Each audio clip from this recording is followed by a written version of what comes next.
یہ یہودیہ کی سرزمین ہے. اب عمل کرنے کا وقت آ گیا ہے. پیغمبروں کا زمانہ ختم ہو چکا ہے. اب ہمارا دور شروع ہو چکا ہے. سنا تم نے؟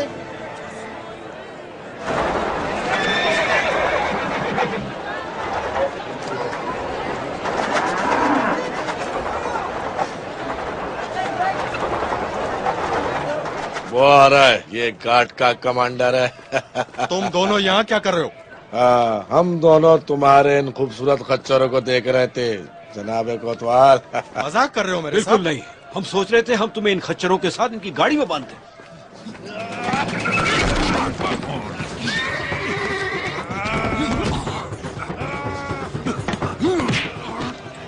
او یروشلم کے بدبختو، او یہودیہ کے بدبختو، کیا تم سلیمان اور داؤد پیغمبر کے پائے تخت ہو؟ دیکھو تمہارا کیا حشر ہوا ہے.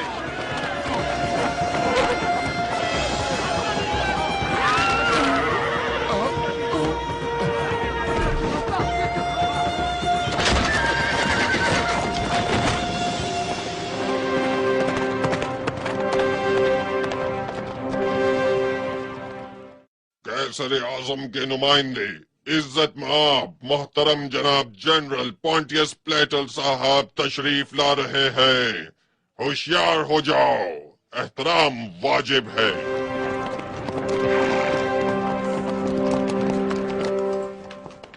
جنرل صاحب، آپ ایک لمبا سفر طے کر کے آئے ہیں. جتنے عرصے آپ روم میں قیام پذیر رہے اس دوران یہاں کے حالات بہت خراب رہے. اب یہودیہ پہلے والی کالونی نہیں رہی. مجھے تو اس کے در و دیوار سے ہی نفرت ہے. میرا تو یہاں دل ہی نہیں لگتا لینتوس. اب میں بھی یہی چاہتا ہوں کہ پہلی فرصت میں روم واپس چلا جاؤں.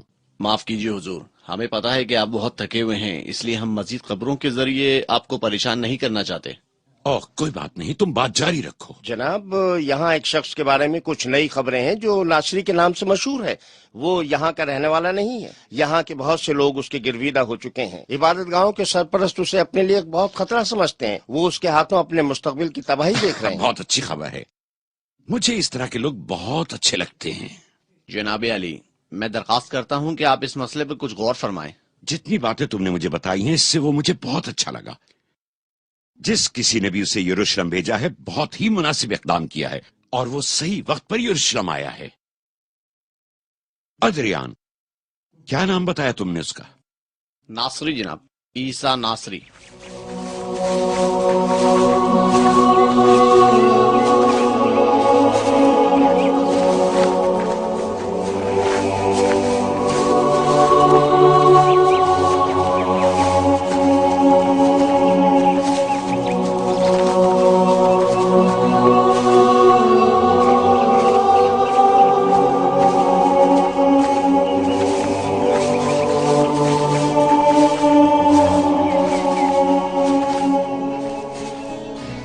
جلیل القدر نبی حضرت عیسیٰ علیہ السلام نے اپنی تبلیغ کے آغاز میں 12 ساتھی چن لیے جو حواریین مسیح کے نام سے مشہور ہوئے.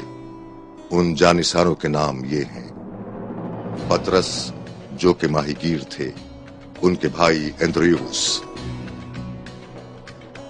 یعقوب اور یوحنا زبیدی کے بیٹے،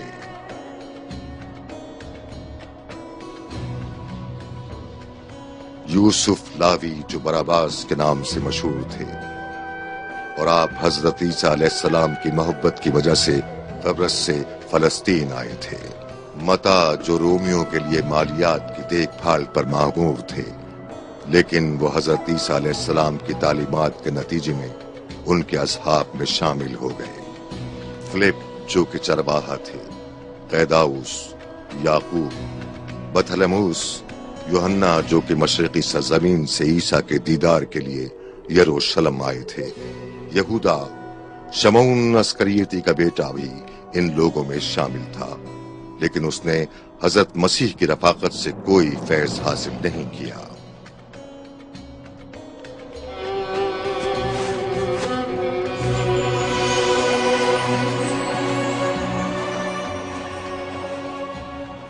عظیم ہے وہ پروردگار جس نے ہمیں ان نعمتوں سے نوازا،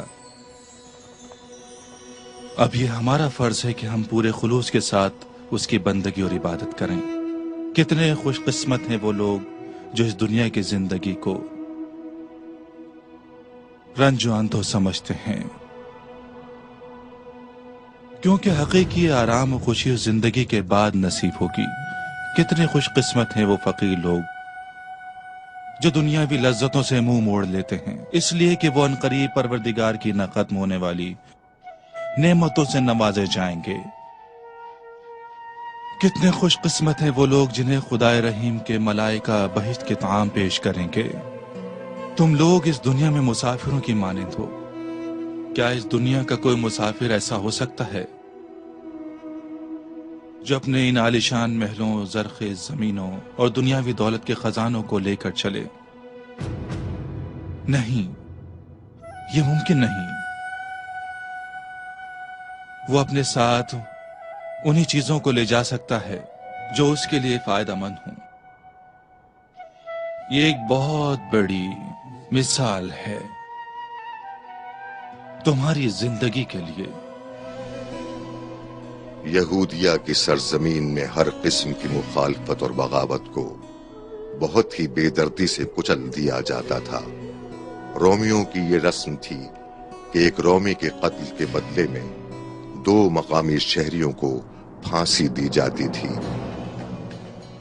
ایک دن جنرل کلاچل کے حکم کے مطابق رومی فوجی ایک مقامی شہری کو قتل کے الزام میں یروشلم سے پھانسی گھاٹ کی طرف سزا دینے کے لیے لے جا رہے تھے۔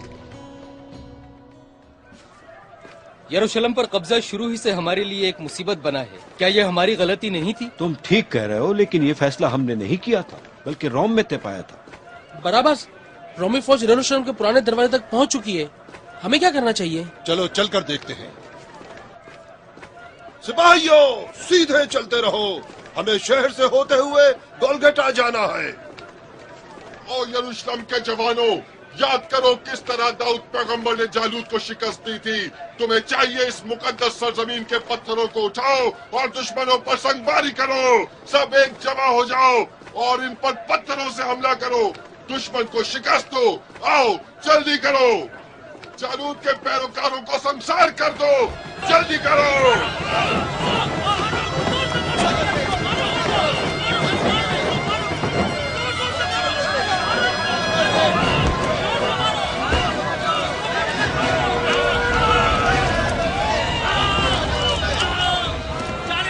یروشلم کے لوگوں، کرو مت، حملہ کرو۔ ان کی تعداد بہت زیادہ ہے، ہمیں مزید فوج طلب کرنی چاہیے۔ ان کے کمانڈروں کو نشانہ بناؤ، مار دو سب کو۔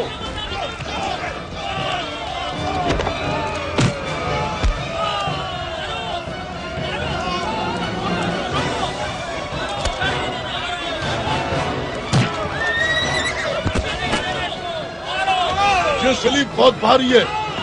خاموش رہو تم۔ مجھ سے کہا تم نے سلوٹ زندہ باد، سراکل مرد آباد، سرافت زندہ باد۔ جلدی سے بھاگ جاؤ تم۔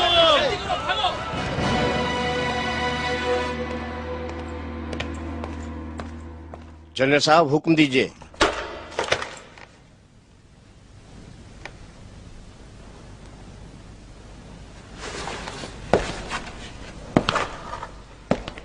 مجھے بہت ہی بری خبروں کی اطلاعات ملی ہیں۔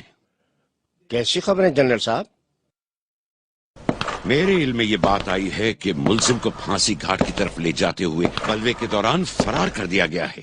اس بلوے کا نقشہ میں نے خود کھینچا تھا، اس کا مقصد لوگوں میں خوف و ہراس پھیلانا تھا، لیکن لینتوس تم سے بڑی کوتاہی ہوئی۔ تمہاری غفلت کی وجہ سے قیدی فرار ہو گیا۔ جناب علی، میری کوئی غلطی نہیں ہے۔ اب جاؤ اور جیل میں سے 2 قیدیوں کو جل چونا لے جا کر پھانسی دے دو۔ یہ کام آج ہی ہو جانا چاہیے۔